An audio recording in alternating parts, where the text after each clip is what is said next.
नमस्कार, सत श्री अकाल, आदाब, हेलो, हाय, केम छो, क्या हाल चाल गाइस, कैसे हो आप सभी लोग। मेरा नाम है शिवम गुप्ता और आप देख रहे हो इंजीनियर अड्डा। यहाँ पर मैं हूँ आप सभी लोगों के साथ कुछ डिस्कशन करना चाहता हूँ सीबीटी 2 को लेकर के। गाइस, सीबीटी 2 जिसके बारे में आप सभी लोगों को पता है और मैं चाहूँगा कि आप सभी लोग इस सेशन को पूरा एंड तक देखें, क्योंकि आज सीबीटी 2 की पूरे एनालिसिस में आप लोगों के सामने दूंगा। अगर मैं एज अ स्टूडेंट अपने एग्जाम को देख रहा हूँ और सीबीटी 2 के बारे में मैं डिस्कशन करना चाहूँ या फिर देखना चाहूँ, तो मैं कैसे सीखूंगा, क्या क्या चीज़ें करूंगा, किस तरीके से मैं सीबीटी 2 के लिए स्ट्रैटेजी बना करके बेस्ट रिजल्ट ला सकता हूँ और इसमें मैं सेलेक्ट हो सकता हूँ, उसके बारे में बताऊंगा आज मैं। उसके बारे में आज बात करते हैं और देखते हैं क्या क्या चीज़ें हैं। सबसे पहली चीज़ तो याद रखिएगा कि अगर सीबीटी 2 हो रहा है तो it is new for everyone. ऐसा कोई भी नहीं होगा जिसने पहले से सीबीटी 2 दिया है, क्योंकि ये एग्ज़ाम सबसे पहली बार होने वाला है। जो एसएससी ने चेंजेस किए हैं उसके हिसाब से सबसे पहली बार होगा। It is new for everyone. और अगर हर किसी के लिए नया है तो हर कोई अपनी अलग अलग स्ट्रैटेजी लगाएगा। एज अ स्टूडेंट अगर मेरी स्ट्रैटेजी क्या होगी उसके बारे में मैं जानना चाहूँ, वो क्या होगी, वो आज मैं तुम लोगों के साथ डिस्कस करने वाला हूँ। दूसरी चीज़, सीबीटी 2 की तैयारी किसे करनी चाहिए। जिसको लग रहा है सीबीटी 1 में मेरा अच्छा रिजल्ट आ रहा है उसको तो मेरे लाल तैयारी करनी ही करनी है। और अगर किसी को लग रहा है कि नहीं, सीबीटी 1 में मेरा अच्छा रिजल्ट नहीं आ रहा, मैं सीबीटी 2 की तैयारी क्यों करूं, तो बस मुझे एक बात बता दो कि अगली बार जब तुम्हारा सीबीटी 1 में अच्छा रिजल्ट आ रहा होगा तब तुम सीबीटी 2 की तैयारी करोगे, तब तक तो लेट हो जाएगा। क्यों? क्योंकि जो तुम्हारा कॉम्पिटिटर है उसने तो सीबीटी 2 की भी तैयारी कर ली। तो आपका रिजल्ट सीबीटी 1 में अच्छा आ रहा है या नहीं आ रहा है उससे फर्क नहीं पड़ेगा। फर्क पड़ेगा आपके तैयारी से, फर्क पड़ेगा आपके तैयार होने से। और जिस दिन तुम तैयार हो गए उस दिन सीबीटी 1 भी निकलेगा, सीबीटी 2 भी निकलेगा। कहते हैं ना, आईएएस की प्रिपरेशन जब हम करते हैं तो हम प्री के लिए तैयारी नहीं करते, हम एक्चुअली में मेंस के लिए तैयारी करते हैं। क्यों? क्योंकि प्री तो हम निकालेंगे ही निकालेंगे, हमको मेंस भी निकालना है। जब मैंने फाउंडेशन बैच करवाया था उसमें मैंने बहुत सारी थ्योरेटिकल चीज़ें भी पढ़ाई थी, जस्ट बिकॉज उस समय जो आप लोगों का सीबीटी 2 का कॉन्सेप्ट है वो नहीं आया था, उस समय वही पुराना चल रहा था। और जब मैं तैयारी करा रहा था फाउंडेशन बैच की, तो मैंने सारे स्टूडेंट्स को सिर्फ और सिर्फ प्री की तैयारी नहीं कराई, मैंने मेंस की भी तैयारी कराई। क्यों? क्योंकि वो इंपॉर्टेंट है। इन द सेम मैनर अगर सीबीटी 2 तुम लोगों को मिल रहा है, तुम्हें लग रहा है कि सीबीटी 1 की तैयारी में कुछ कमी रह गई, इसकी वजह से नहीं हो रहा, तो सीबीटी 1 की तैयारी तुम हमेशा से करते आ रहे हो, तुम्हें अब सीबीटी 2 पर भी फोकस होना पड़ेगा, क्योंकि सीबीटी 1 और सीबीटी 2 दोनों निकालने के बाद ही तुम्हारा सिलेक्शन होगा। आओ बात करते हैं सीबीटी 2 के बारे में। सीबीटी 2 का सबसे पहली चीज जो आपको जाननी है कि जो इस बार का पेपर डिजाइन किया गया है, पेपर पैटर्न बना है, वो कुछ ऐसा बना है कि जो आप लोगों ने अभी ऑब्जेक्टिव दिया उसमें general intelligence, reasoning, general awareness आएगा, इंजीनियरिंग में सिविल, मैकेनिकल, इलेक्ट्रिकल आएगा। 2 घंटे का पेपर होगा, 200 क्वेश्चंस पूछे जाएंगे, 0.25 मार्क्स। रॉन्ग आंसर के लिए आप लोगों को नेगेटिव मार्किंग मिलेगी। सीबीटी 2 ये है, ये भी कंप्यूटर बेस्ड है, right, computer based test 2। Paper होगा, ये भी पेपर 2 घंटे का होगा, लेकिन इसमें जो मार्क्स होंगे वो कितने होंगे, 300 नंबर का पेपर होगा। और इसमें 1 नंबर तुम्हारे कटेंगे अगर तुम लोगों ने इसमें आंसर गलत दिया। मतलब एक क्वेश्चन में इसमें अगर देखा जाए तो यहां पर एक क्वेश्चन 1 नंबर का था और यही चीज सीबीटी 2 में एक क्वेश्चन तुम्हारा 3 नंबर का बन जाएगा। सही मार्क्स हुए तो 3 नंबर और गलत मार्क्स हुए तो 1 नंबर कट जाएगा। मतलब टोटल 4 नंबर का नुकसान होगा तुम्हें अगर एक क्वेश्चन गलत कर दिया तुमने तो। पेपर कैसा होगा? पेपर सिर्फ और सिर्फ जो तुमसे पूछा जाएगा वो क्या पूछा जाएगा, तुम्हारी स्ट्रीम के बारे में, चाहे वो सिविल हो, इलेक्ट्रिकल हो, मैकेनिकल हो। पूछा तो तुमसे यही जाना है। मतलब कि अब जीके जीएस की टेंशन नहीं होगी, तुम्हें अब तैयारी करनी है। तैयारी करने के लिए सबसे पहले तुम्हें ये जानना होगा कितने क्वेश्चंस पूछे जाएंगे। तो भैया क्वेश्चंस कितने पूछे जाने वाले हैं, 100 क्वेश्चंस पूछे जाने वाले हैं। कितने नंबर के होंगे, 300 मार्क्स के, मतलब 3 मार्क्स फॉर ईच क्वेश्चन।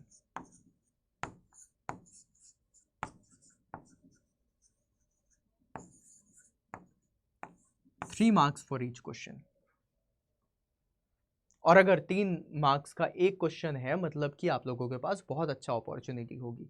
अब दिमाग में 2-3 चीज़ें आएंगी जो मैं अभी बताऊंगा आप लोगों से। अब ये है कि 2 घंटे का पेपर होने वाला है, मतलब सिर्फ तुम्हारे पास 2 घंटे का टाइम होगा। 3 नंबर का क्वेश्चन होगा एक, तो 100 क्वेश्चंस आने वाले हैं 2 घंटे में आप लोगों को करने हैं। मतलब 120 मिनट में 100 क्वेश्चंस होंगे, 3 मार्क्स का एक क्वेश्चन होगा, टोटल 300 मार्क्स, राइट। अब दिमाग में ये आ रहा होगा, सर क्वेश्चन कैसे आ सकते हैं। एज अ स्टूडेंट अगर मैं सोचूं, एज एन एग्जामिनर अगर मैं सोचूं, मेरे पास एक क्वेश्चन है, ठीक है, जो 3 नंबर का मुझे पूछना है, 3 मार्क्स का पूछना है, तो मैं कैसा क्वेश्चन पूछना चाहूंगा। मेरी जो एक्सपेक्टेशन होगी स्टूडेंट से, या फिर मैं जो क्वेश्चन पूछना चाहूंगा वो कैसे होंगे, तो वो एक्चुअली में जो हो सकते हैं इन 4 तरीके के हो सकते हैं। पहला तरीका, या तो न्यूमेरिकल टाइप क्वेश्चन होगा, न्यूमेरिकल पूछ लिया, put the value get the answer, उससे तुम्हें मिल जाएगा। दूसरा तरीका क्या हो सकता है, मैं स्टेटमेंट वाले क्वेश्चंस दे दूं, जो लंबे लंबे स्टेटमेंट है, और उन्हीं स्टेटमेंट से क्वेश्चन पूछ लूं, ताकि स्टूडेंट को पढ़ने में टाइम लगे, थोड़ा सा कंफ्यूज हो, और कंफ्यूज होने के बाद जब वो आंसर करे तो थोड़ा सा कंफ्यूजन में करे और गलत करे। क्योंकि 100 क्वेश्चंस के लिए 120 मिनट है, मतलब 1 मिनट से ज़्यादा का टाइम मिल रहा है आपको एक क्वेश्चन के लिए, तो स्टेटमेंट वाले लॉन्ग स्टेटमेंट के क्वेश्चन आ सकते हैं। तीसरा ऑप्शन क्या हो सकता है कि मैं मल्टीपल करेक्ट ऑप्शंस का ऑप्शन दे दूं, कि एक सही है, एक और दो सही है, एक दो तीन सही है, या फिर दो तीन सही है, ABCD, राइट। या फिर स्टेटमेंट दे दिया मैंने, एक A statement, B statement, C statement, D statement, सिर्फ ए सही है, या AB सही है, ABC सही है, ABCD सही है, इस तरीके के क्वेश्चंस बन सकते हैं। या फिर असर्शन रीजन के क्वेश्चंस बन सकते हैं। ये 4 तरीके के क्वेश्चंस मुझे लगते हैं जो मैं पूछ सकता हूं आपके एग्जामिनेशन में, और इनके लिए मैं मार्क्स 3 रख सकता हूं। या तो न्यूमेरिकल दे दूं, या मल्टीपल चॉइस आंसर्स, मतलब मल्टीपल आंसर्स के ऑप्शन दे दूं कि भाई इसके मल्टीपल आंसर हो सकते हैं, या फिर कोई बड़े स्टेटमेंट वाले क्वेश्चन दे दूं, या फिर असर्शन रीजन दे दूं। ये 4 तरीके के क्वेश्चंस ही मुझे ऐसे लग रहे हैं कि बनने चाहिए। अगर आपको लग रहा है कि इसके अलावा भी कोई और ऑप्शन हो सकता है, तो कमेंट बॉक्स में मुझे ज़रूर बताना। एंड आई बिलीव कि इस तरीके से ही पेपर आना चाहिए, क्योंकि 100 क्वेश्चन को अगर मुझे डिवाइड करना है 120 मिनट में, then I will think about the questions जो ऐसे हों, जिसमें थोड़ा सा टाइम लगे, और इसमें टाइम लगने की बात लाजमी है। समझ रहे हो। अब फिर आ जाता है कि सर ऐसे क्वेश्चंस की प्रैक्टिस करनी है, कहाँ से प्रैक्टिस करें, क्या करें, किस तरीके से प्रैक्टिस करें, सो हो सके हमारा जो मैक्सिमम आउटकम है हमें मिल सके जल्दी से जल्दी। तो गाइज उसके लिए भी मैंने 3 पॉइंट्स रखे हैं। पहला पॉइंट, इंजीनियरिंग सर्विसेज की PYQs। इंजीनियरिंग सर्विसेज एग्जामिनेशन से SSC JEE का थोड़ा लगाव है, और इंजीनियरिंग सर्विसेज एग्जामिनेशन के क्वेश्चंस को उठाए जाते हैं। साथ में गेट एग्जामिनेशन के PYQs। गेट एग्जामिनेशन में आप लोगों को सिंपल सा क्वेश्चन भी दिखेगा, लेकिन उसको सॉल्व करने के लिए कम से कम 1 से 1.5 मिनट का टाइम लग रहा होगा। न्यूमेरिकल वाला भी क्वेश्चन हो सकता है, तो वहाँ से भी आप क्वेश्चंस के सोर्स को पकड़ सकते हैं। फिर उसके बाद तीसरी चीज़ होती है, that is mock test. Mock test एक ऐसी चीज़ है जहाँ पर आप नंबर ऑफ क्वेश्चंस को अटैम्प्ट कर सकते हैं, प्रैक्टिस कर सकते हैं, और यहाँ से आप अपनी कॉन्फिडेंस को बढ़ा सकते हैं। देखो थ्योरी तुमने बहुत सारी पढ़ी है, मुझे पता है, और थ्योरी के लिए आप लोगों ने पूरी जी जान एक लगाई है, तभी जाकर के आज CBT 1 अच्छा गया है आप लोगों का।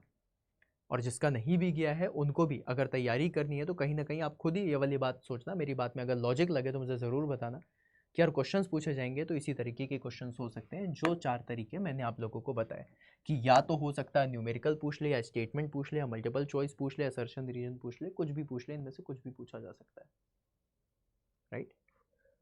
फिर उसके बाद गाइज अगर मैं इन सारी चीज़ों के बारे में बात करूँ कि अगर तुम लोगों ने इसकी प्रैक्टिस करी तो थ्योरी तुम्हारे पास है, अगर थ्योरी नहीं है then you can go for any batch. मैं अभी यहाँ पर किसी भी बैच के बारे में नहीं बताने आया, मैं बस तुम लोगों को स्ट्रैटेजी देने आया हूँ जहाँ से तुम लोग तैयारी कर सकते हो। मैं अपनी किताब का भी प्रमोशन नहीं कर रहा। प्रमोशन क्या करना, मतलब मैं नहीं बता रहा अपनी किताब के बारे में, क्योंकि तुम्हें पता है। तो मैं CBT 2 के बारे में बता रहा हूँ कि यार किस तरीके से अपना एक स्ट्रैटेजी बनाई जा सकती है। बस ये सारी चीज़ें करो। गूगल में सब अवेलेबल है, लास्ट 20 ईयर्स के पेपर्स निकाल लो, गेट के PYQs, इंजीनियरिंग सर्विसेज के PYQs निकाल लो, मॉक टेस्ट कोई ज्वाइन कर लो। आप लोगों ने अगर महापैक लिया है तो उसमें मॉक टेस्ट आपको मिल जाएंगे, तैयारी में लग जाओ। ये क्वेश्चंस को देखो, कोशिश करो 1 मिनट में सॉल्व करने की, क्या अच्छे से सॉल्व हो पा रहे हैं कि नहीं हो पा रहे हैं। और जब तुम इस तरीके से तैयारी करोगे, जब तुम इस तरीके से सोचोगे, पढ़ोगे और आगे बढ़ोगे, आई बिलीव तुम बहुत अच्छा कर पाओगे।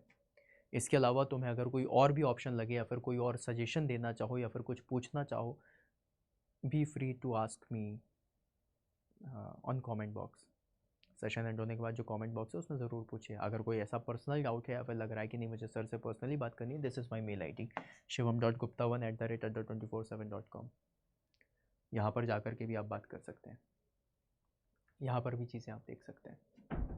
करो, देखो, बहुत कुछ अच्छा होगा। अच्छे तरीके से आप लोग चीज़ों को अच्छा कर सकते हैं, तो करने की कोशिश करिए।